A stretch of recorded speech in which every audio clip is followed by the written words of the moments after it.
My Lords, I beg to present a petition from Deaconesses of the Church of England, which prays that your Lordships will support the Deacons-Ordination-of-Women measure currently before Parliament in order that deaconesses may be accepted into the historic ministry of the Church as deacons.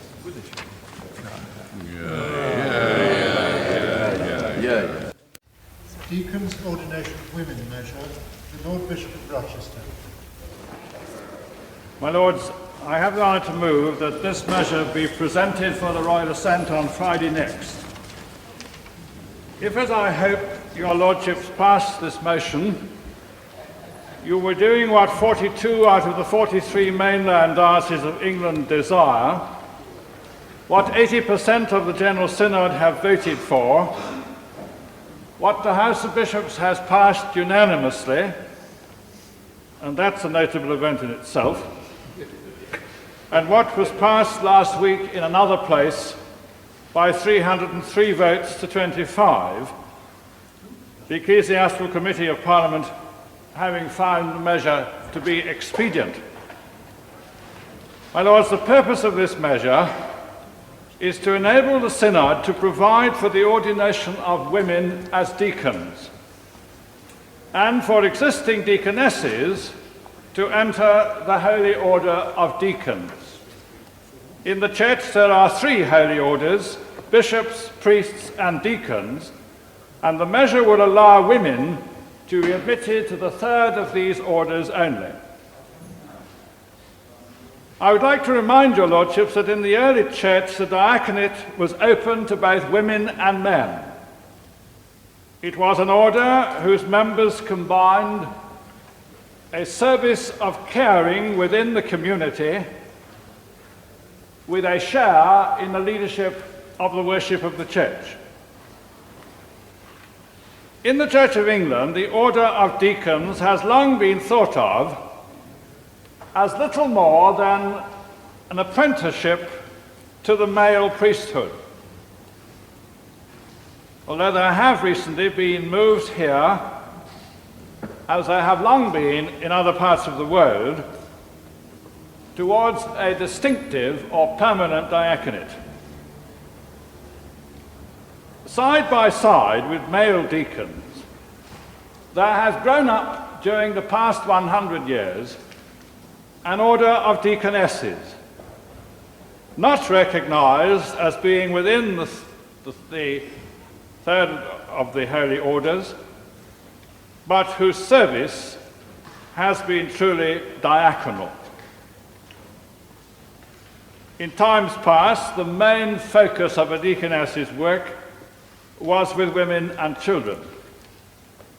But gradually, the deaconesses have come to have a substantial share both in the conduct of public worship and in the general life of the Church. I'm proud to have 24 of them in my diocese, most of whom have been trained alongside men in theological colleges or in the non-residential courses. For several years now, I have, like many of my brother bishops, regularly ordained men as deacons and women as deaconesses at the same ordination service in my cathedral. Thus, the difference of role and function have largely disappeared, and the distinction in status is now really entirely without warrant.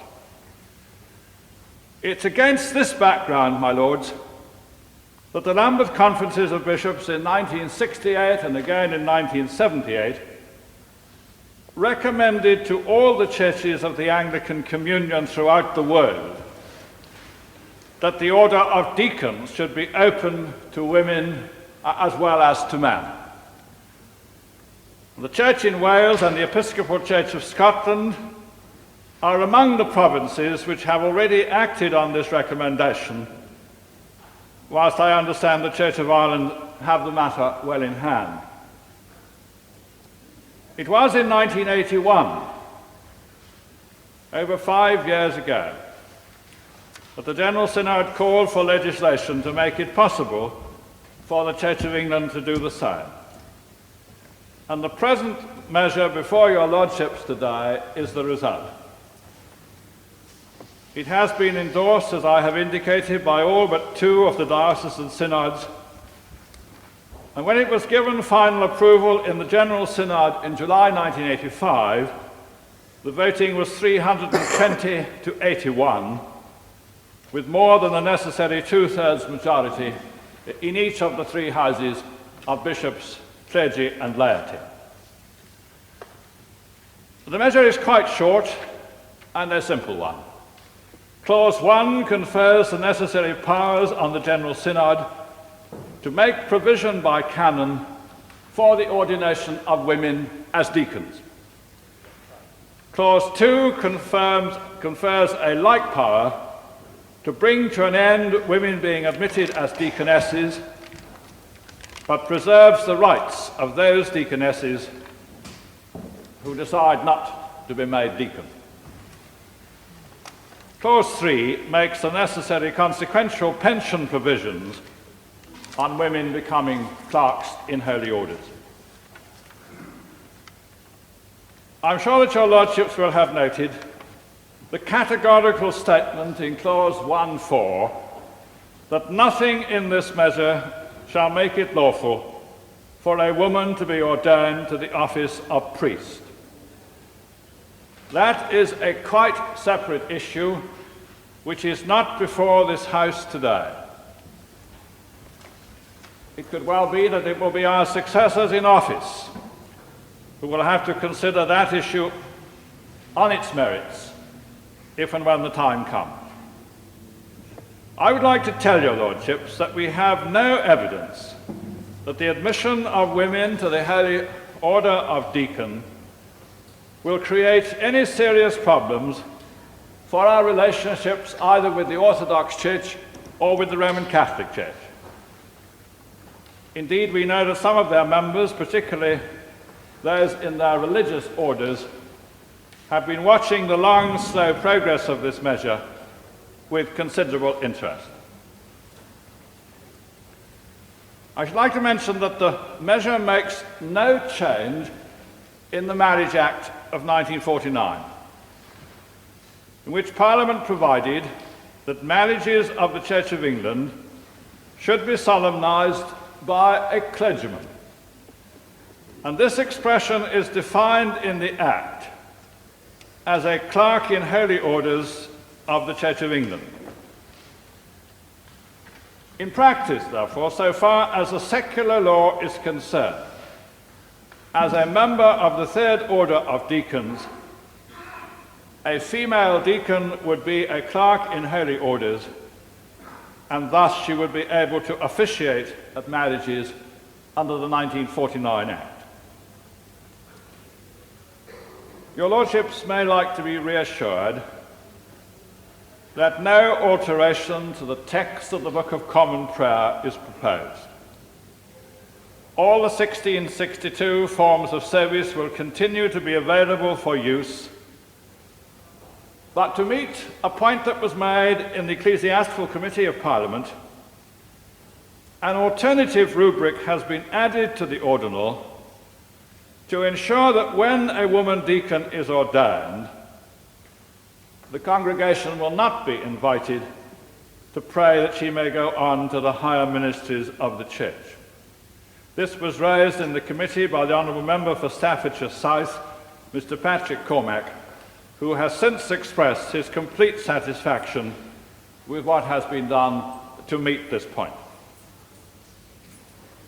My Lords, this modest measure has had a long, slow journey to reach this last important stage of its enactment. It can be said with complete confidence that it has been accorded a consensus of support in the Church of unusually high proportion, and that the vote last Tuesday in another place was without a doubt the largest vote of confidence in the General Synod and its present leaders since the inauguration of synodical government. as one who looks forward immensely to ordaining some fine women to the Holy Order of Deacon as my partners in ministry, I have no hesitation in asking all the members of your Lordship's House to agree that the same opportunities of service which are accorded to Her Majesty's citizens in Scotland and Wales should now be granted to those who live and serve in England. I beg to move. Could you just clarify one point which may not have been raised in another place?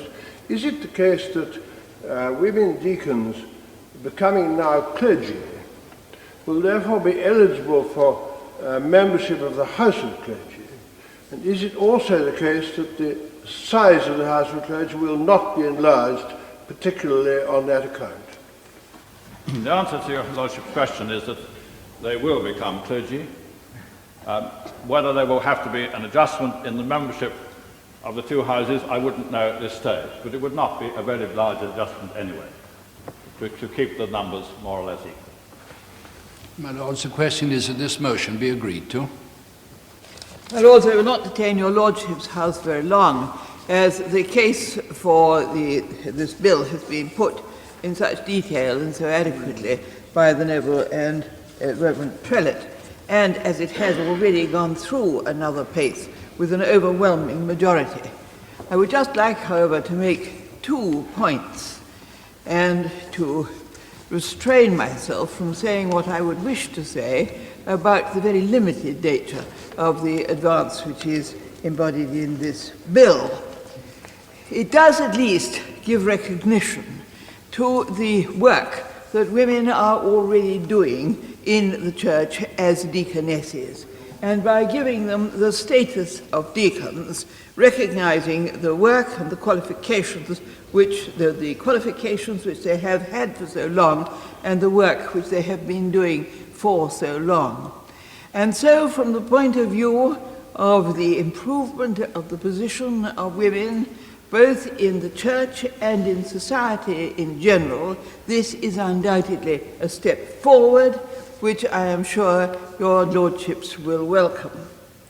I would also wish to welcome it and to recommend it to your Lordship's House very strongly because of the support that it will give to the clergy. The clergy in this country are very hard-pressed.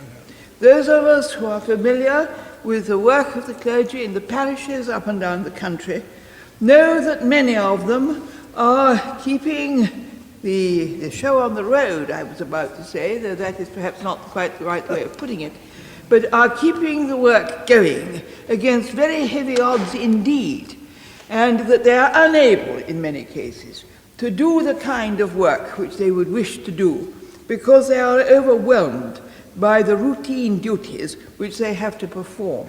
And this is extremely unfair to the very devoted young men who are filling this position. It's all the more unfair because it is so unnecessary. And if by creating women deaconesses as deacons, they are able, and since I really should say, by creating women deaconesses as into deacons, they are then able to help the clergy in the field. This is surely very much to be welcomed. To be welcomed because it will relieve that burden, but also because it will be a much greater encouragement to many very able women who would wish to serve in the church, but who really do need, if they're going to serve, that their work should be expanded and the value of the work that they do should be recognized. I have no doubt that this measure, small though in many ways it is, will be an encouragement to women to come forward who have previously been discouraged, and will therefore be a much belated step in the right direction of giving women the opportunity to play a much fuller part in the church as they wish to do, and to relieve the burden on very hard-pressed clergy. My Lords, I very much hope that there will be no dissent whatsoever from this bill. And I also say that because of the arrangements of business in other parts of the House, it will not be possible for me to be here throughout the whole of this debate, and I make my apologies to the House for that. My Lords, it is with pleasure that I rise to support the measure before us. We are acknowledging the fact that the Order of Deaconesses has for a long time been exercising the ministry of the Order of the Diaconate in its fullest sense. The days of deaconesses having a limited role with the church, within the Church of England of a ministry just to women and children are over. Their ministry has extended to the fuller field of pastoral work, for example, visiting of the sick, helping those in any need or adversity, assisting in public worship. They do this with great care and sensitivity. They have shown in the exercise of their ministry a quality and caliber which deserves honour and respect, and this measure recognises that their work is far more than a useful extra or second-hand assistance to the Church. It is a work that is fully valued, not just taken for granted or just used as is most convenient. There are those women within the Church who have shown the highest ability and caliber, and if I may say so, we in this House are well placed to endorse the invaluable leadership which women can give, for we are privileged to know of the wisdom and expertise of the noble peeresses on all sides of this House. In the days of the early Church, the order of deacons, the diaconate, included women. This measure attributes to deaconesses their rightful place within the life of the Church. We hope that this will give pleasure to many women as a right step forward. And I, as the noble prelate said, would welcome working with a woman who has been made deacon. And I do hope that this will give great encouragement to many women, and that they will realize, yes, their work, their unproclaimed work, has been acknowledged. My Lords, in commending this measure to your Lordship's House, I think I'm in a position to say that measure of approval would receive enthusiastic support within the free churches. Such evidence as comes to mind asserts that fact and would confirm that the more we know about it, the more likely we are to think of it as a very good thing indeed. But it is a domestic measure, and I'm bound to refer to the quite widespread opinion, not necessarily considered, that this is the business of the Church, and it's no business of a house such as this.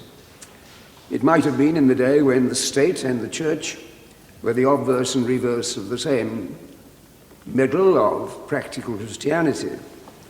But it no longer operates, and were this the occasion, I should try to say something about the necessity of disestablishment, if indeed we were to preserve the integrity of the faith and avoid the danger of hypocrisy in associating the Church with a political institution or indeed a parliament.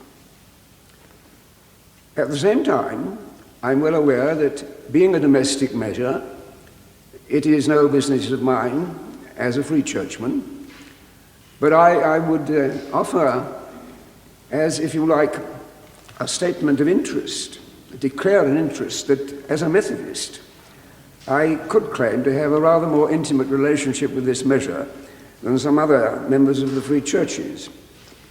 Had the Reverend John Wesley been less concerned with speed and more concerned with speed and less concerned with haste, and had indeed the bench of bishops of his day understood what the word enthusiasm really meant, I might at this moment be a member of a preaching order within the Church in England.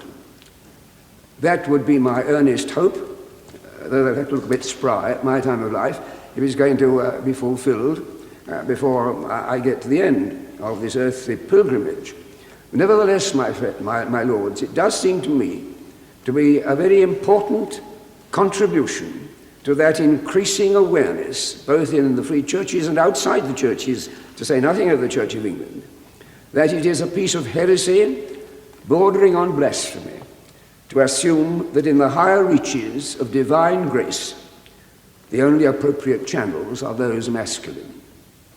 This is a piece of nonsense, and it is a piece of great hurtful malice, or at least failure to appreciate that both man and woman have an equal place in the ideas that go with humanity, and indeed are entitled to a recognition that one cannot be regarded as superior to the other or inferior in the means and opportunities of grace. It is in that regard that in particular I welcome this measure, and in particular I welcome it because of the practical effects, one of which the Bishop of Rochester has very clearly enunciated.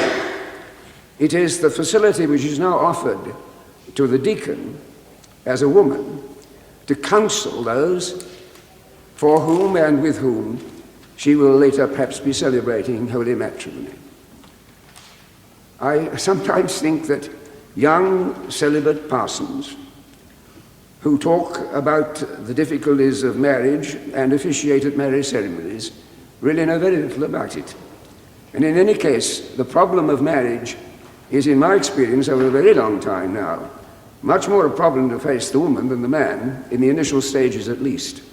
And what an incomparable opportunity it would be for those knowledgeable women who are deacons to counsel those who are about to engage upon this most solemn and complex issue of married life today, especially against the background of the prevailing breakup of the home and the increasing cynicism about marriage itself. I won't go into that in detail except to say that I was much amused and edified, if you can use that word, by hearing the other day in Hyde Park somebody saying that home was the place when you hung around when somebody else has got the car. And the more you think about that, the more prescient it is, as one of the malaises, I think, probably more dangerous than anything else in the permissive society as we now experience it, and indeed in the affairs which originate for evil over and over again in the broken home. It is for that pragmatic reason that I also welcome with enthusiasm this measure, but I will append a caution. I do not believe that this measure can be in any way a substitute for a much larger measure, which is not included, but in fact is contradicted or is deliberately omitted from this measure, of the ordination of women to the full ministry of the Church. This, I believe, to be the ultimate purpose which lies behind those who are now endeavoring to provide a greater opportunity for the means of grace to be mediated through women as well as through men. In that regard, I very much hope that this will not be the excuse for calling a halt to that which I believe to be an inevitable prospect of any efficient Christianity in the days that are to come, when we shall not regard God as a man or a woman, but regard the Godhead as combining in an ineffable capacity what we cannot fully understand and only partially can even try to put into words, that ultimate reality which does not depend either on sex or on human form, but does depend ultimately on the fulfillment of the purpose of which man provides and woman provides his own and her own particular contribution. It is in that regard that if this measure brings nearer that day, then it is all the more to be appreciated, all the more to be welcomed, and I heartily endorse it. My Lords, I'd just like to say that I, too, agree with this motion, and I do so because I agree with what was said by Baroness Seear, that it is a step forward. My Lords, I have on occasion in this House contested some of the arguments that have been put forward for so-called steps forward. I have been against the modernity which thinks that we need to rewrite the prayer book. I have thought that they were steps backward. My views on that were strengthened the other day when I heard a reading said to be from the Bible, and reference was made to looking through a glass with puzzling reflections. I wondered whether through the centuries a phrase of that kind would have had the same effect as looking through a glass darkly. My Lords, I'm against that kind of modernity, but I am in favour of this motion, and I would like to think, as was said by my noble friend Lord Soper, that it will help in the future those who hitherto have been reluctant to allow complete equality between all human beings, men and women, in the ordination of work in the priesthood. My Lords, it would be almost impertinent for a church warden to venture to congratulate a bishop on his speech.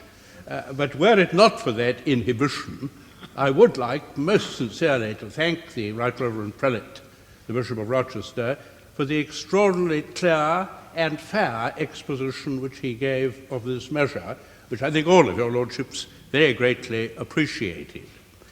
I was moved to speak, though, rather by the very moving and, as always, impressive speech of the noble Lord Soper, if only to say this, that with great respect I differ from him on one point. I am glad that this measure has to come forward because of the establishment of the Church of England, and I would regret quite enormously what the noble Lord Soper appeared to welcome, any question of disestablishment. I believe that it is fundamental to the quality of life in this country of ours that we remain openly a Christian country, recognizing as our national church the Church of England and asking it to accept in that character certain of the, sometimes for them I think irritating technical and legal restrictions which that involves. To break up the establishment would somehow terminate in the minds of many people the identity and identification of our country and of the biggest element in our country of the Christian church. And I hope it may be a very long time indeed before that happens, and that therefore measures of this kind will continue to come forward to their Lordship's house. And I hope indeed that the reception which this measure has had will not have given any encouragement to Right Reverend Prelates to wish to terminate the procedure. Indeed, I think they may well think that it is probably a wholesome thing that a house of laymen should be given the opportunity to express their views on a matter of this sort. On its merits, my lords, I welcome it quite enormously. I realize, if only from my connection with a small country parish, what a burden is now placed on the clergy today, what a load they carry. And anything that can help to alleviate that load and help them in the devoted work which most of them are doing throughout the country is enormously to be welcomed. This is to be welcomed too as a very proper recognition of the position of women in the church. I will not on this occasion wish to stir up controversy, save to say that I do believe that this is probably only the first of measures of this sort that in due course your Lordship's House will have to consider, and I think the noble Baroness on the Liberal benches hinted at the same thing. It does seem to me, if I may venture one sentence, a little odd that a church whose head is a woman, whose bishops are appointed on the advice of another woman, should still jib at the idea of appointing a woman curate. And I'm perfectly certain that before too many years have passed, that anomaly will be righted. But I do recognize, having studied the history of our church, that it moves slowly its wonders to perform. It moves majestically, but it moves rightly. And this occasion, this is a measure not of revolutionary significance, recognizing rather the realities today, but is a good step in the right direction, and as the French say, c'est le premier pas qui coûte.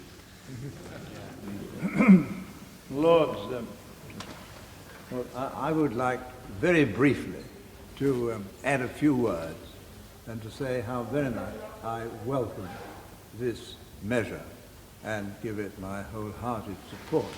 I wasn't entirely happy with one phrase that fell from my noble friend Lord Soper. He seemed to think that this was a domestic matter of the Church of England, but I take a different view. I'm inclined to agree with the noble Lord Boyd-Carpenter. This is not entirely a purely domestic matter for the Church of England. I think it concerns the establishment.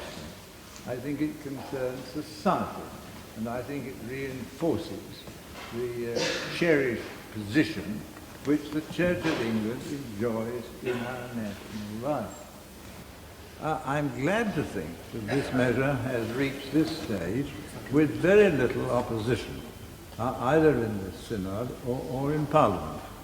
I must qualify that remark by adding that in the Ecclesiastical Committee, which had the occasion to consider this measure at some considerable length before any recommendations were made to both houses for its approval, there was a good deal of discussion and some controversy.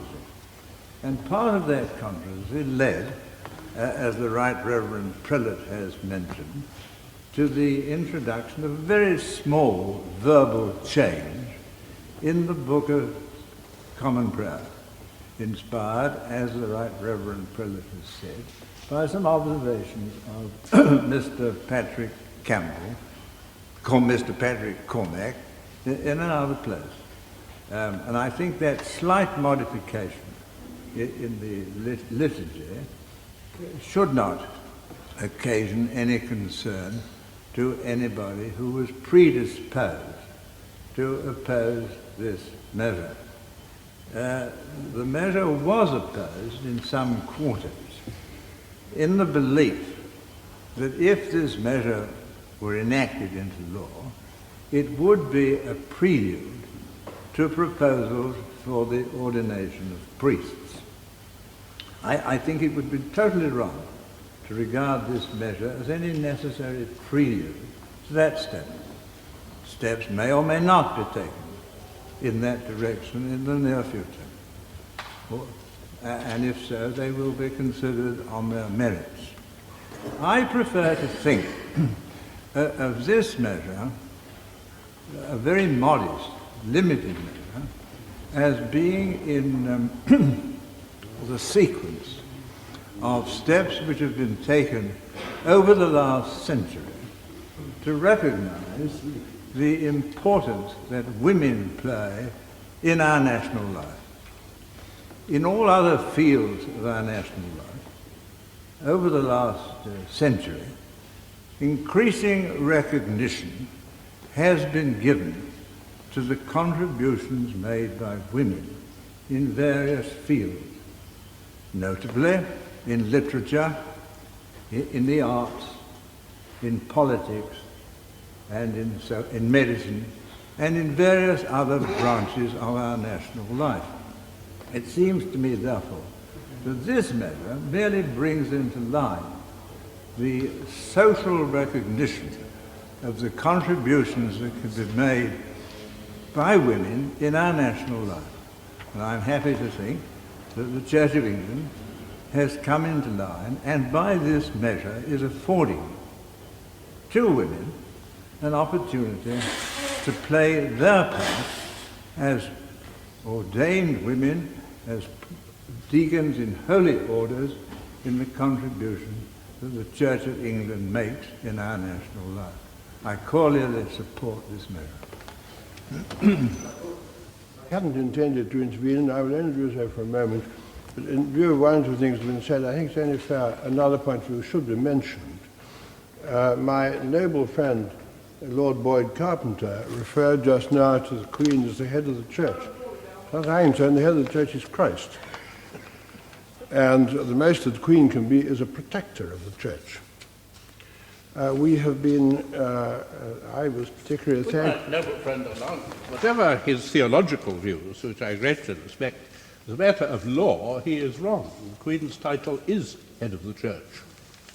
I would like to disagree with that. Surely Defender of the Faith is a title that derives from a book written by Henry VIII himself before he got into trouble, defending the faith, and while he was still in communion with Rome. But if I may proceed a stage further,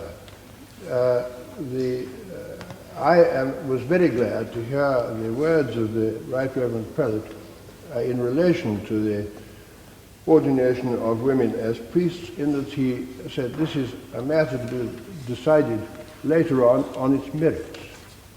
And I was rather apprehensive lest in this debate there should be an impression going forward that there's already a certain prejudgment going on in terms of progress.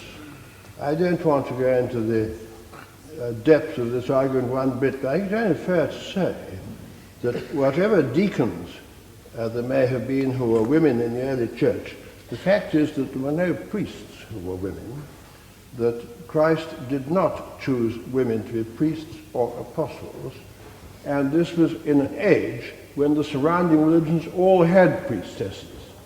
I merely mention that for the record. But having said that, I would join with all that's been said in welcoming the ordination of women as deacons as a proper and rightful step, but I do not regard, and I hope it will not be regarded, as implying in any quarter any sort of commitment that the entirely different step of ordaining women as priests must be undertaken. I believe that would be a disaster, but that is not the subject of tonight's debate, and of course I support this measure in the terms in which it's been proposed. My Lord, after all the speeches which have been made, all of which are in support of the measure, there's very little more to be said. And I echo the grateful thanks to the Right Reverend Prelate for the excellent way in which he outlined all the details of this measure and its importance to the Church. It would be wrong if I gave the impression that I am a regular participant in church activities, because I'm not, for various reasons. But I acknowledge the position of the Church and the need for parliamentary approval for this measure. And it was in that spirit that I readily accepted the request of my colleagues to speak in support of this measure. Small as it may seem, it is an important step forward. And I also echo, not in the same words, but the views of my noble friend Lord Soper, that we ought to take into account what are the views of the Church in this matter. And we've heard without any doubt at all from the Right Reverend Prelate that all the authoritative bodies of the Church are overwhelmingly in support of this change. And nobody can fail to be impressed with the views that he expressed, which were echoed by others, as to the work at present carried out by deaconesses, and also the fact that they undergo the same training in the theological colleges. Rules prevent me quoting verbatim what has been said by a backbencher in the other place, but one member in the debate the other day did say that this measure will end a glaring injustice, it will end an illogicality, it will end a position which is indefensible. And it's in that spirit, and the fact that I know that all the authoritative bodies of the Church are in support of the measure, that I commend it also. My Lord, I apologise if I'm rising in the wrong place, but I understood that convention was that if your name's not on the list, you should interpose between the last speaker and the reply to the debate. Well, that's the reason I'm speaking now.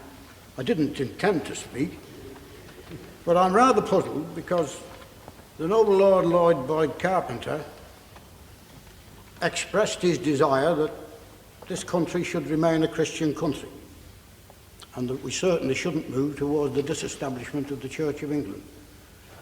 I see a contradiction there, because whilst I'm an atheist, I claim to have certain high moral values, and I don't think that we would necessarily move towards a country that wasn't Christian if in fact the same privileges given to the Church of England were given to other Christian religions within our community.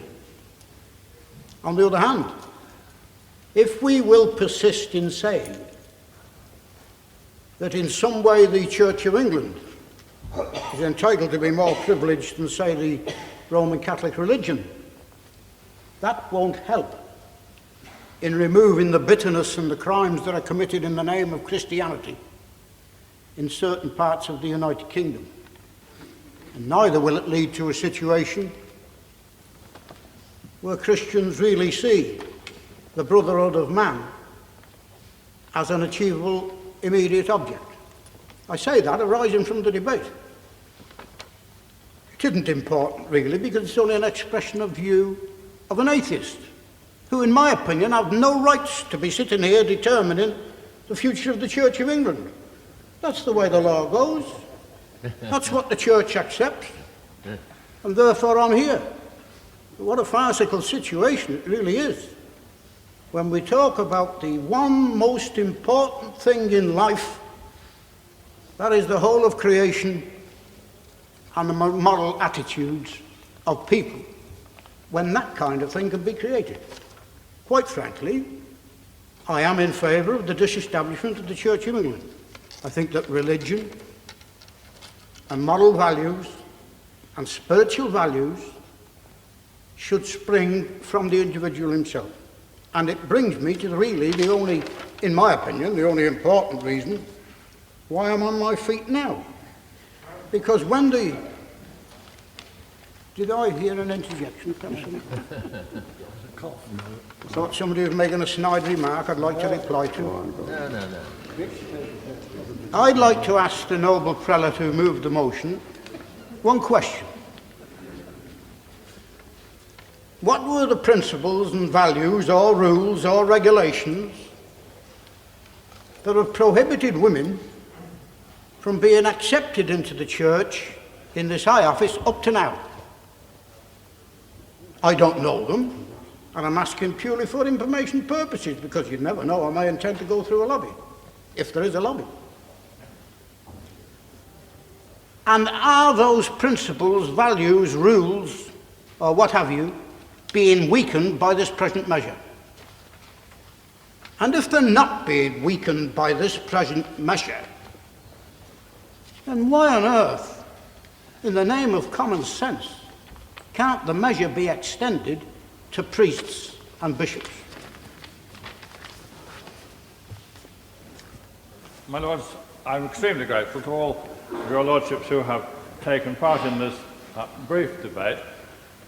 I'm grateful particularly for those who have supplemented what I said in my opening speech, and so many of them have touched on matters that I was careful to be restrained or discreet about, but which I was very glad to hear them contribute to the debate. I was particularly glad that no Baroness Lady Seear was the first person to follow me, and I was delighted that she recognised that in this measure, this small measure as she described it, the work of women, work already being done by women in the church, was being given recognition. I'm grateful to the Leader of the Opposition bench who has spoken, and to Noble Lord Boyd-Carpenter, who, when he speaks as a churchwarden, I'm always ready to listen to. And I think that the Noble Lord Soper,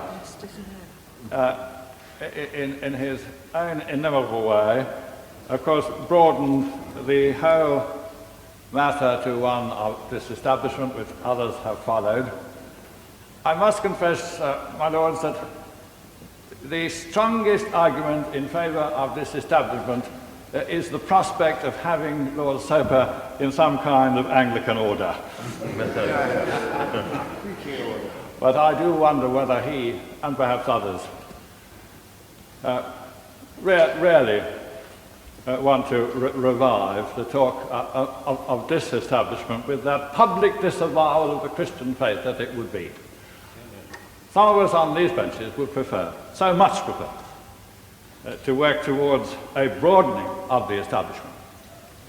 And I believe that there are those in the Free Churches and other churches who will be happy to recognise the sovereign as the supreme governor, as we do. The noble lord who spoke last asked me what rules and regulations have restricted the Church from taking this step before. It has been a slow evolutionary process.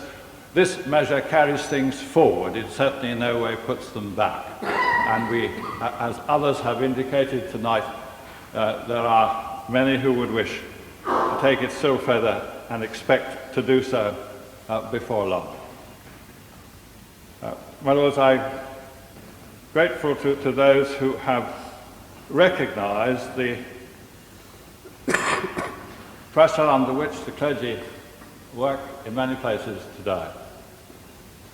It is only true to say that they are already being very considerably helped by those of their women colleagues who either as deaconesses or as licensed lay workers assist them in the parochial ministry of our church. I'm very grateful to all your lordships who have contributed to this debate. I think there will be some in some places who will be surprised that we have had such a warm and unanimous support for this measure in its presentation to this House. I beg to move. The question is that this motion be agreed to. As many as are of that opinion will say content. The contrary, not content. The contents have it.